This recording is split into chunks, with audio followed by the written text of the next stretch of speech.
तस्मै श्री गुरुवे नमः। कर्मकांडी ब्राह्मण समाज અને બ્રાહ્મણ પરિવાર જ્યારે આ બેઠો હોય અને આ મંચ ઉપર જેટલા બિરાજમાન છે બધા મારા વડીલો છે।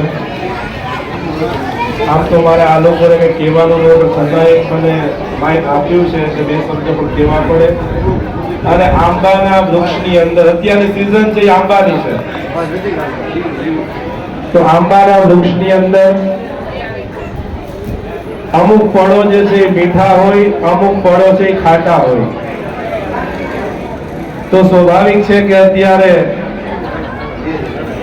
એક નાના મોઢે મોટી વાત જેવી વાત કરવા જઈ રહ્યા છીએ। તો ખાટા ફળ છે પણ છતાંય સહન તો કરવા જ પડે।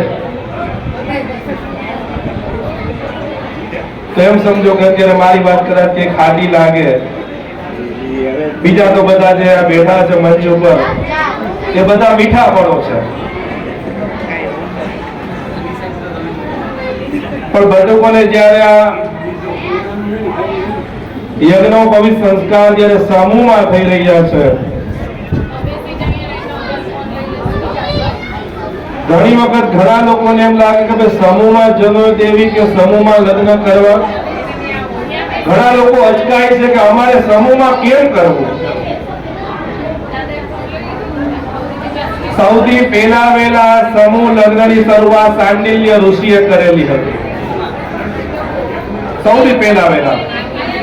અને જ્યારે સમૂહમાં જ્યારે આપણે બધા ભેગા થયા છીએ,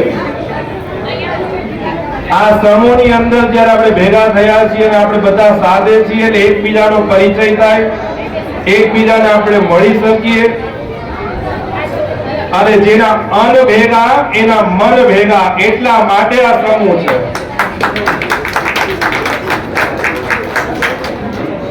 પ્રાઇવેટલી તો બધા હું સમજુ છું બધા પોતપોતાની રીતે જનોઈ કરી શકે છે, પણ સમૂહની અંદર જ્યારે ભેગા થઈ જાય, એકબીજાની સાથે મળીએ અને એકબીજાનો પરિચય થાય।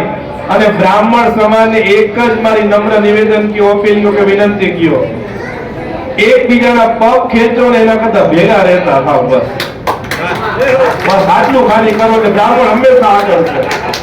બસ આટલું જ કહી અને બધાને જય શ્રી કૃષ્ણ। પરશુરામને બટુકોને ખાસ આશીર્વાદ કે આ પ્રગતિ કરો, કારણ કે આ જનોય પહેરવાથી જ બળ, બુદ્ધિ, વિદ્યા, તેજ બધું આવે છે। તો જનોયને ખાસ પહેરજો, આ બ્રહ્મત્વ છે એને જાળવી રાખજો। અને જેમ આગળ જતા જેમ સમય જતો જશે ને એમ વિદ્વાનો જે છે ને એ ઓછા દેખાશે, એને ભણજો, સંસ્કૃતમાં ભણજો। વિદ્વાન કરતા પણ વિદ્યાવાન ઉત્તમ છે, એટલે વિદ્યા પ્રાપ્ત કરજો ને આગળ આવજો। બસ આટલું જ મારું કહેવાનું છે। બાકી બ્રાહ્મણોના આશીર્વાદથી તો કયા સુધી પહોંચ્યા છીએ, એટલા માટે મંચ ઉપર જે બિરાજમાન છે તો બધાના આશીર્વાદ લેવાના છે, બાળકોને બધાના આશીર્વાદ દેવાના છે।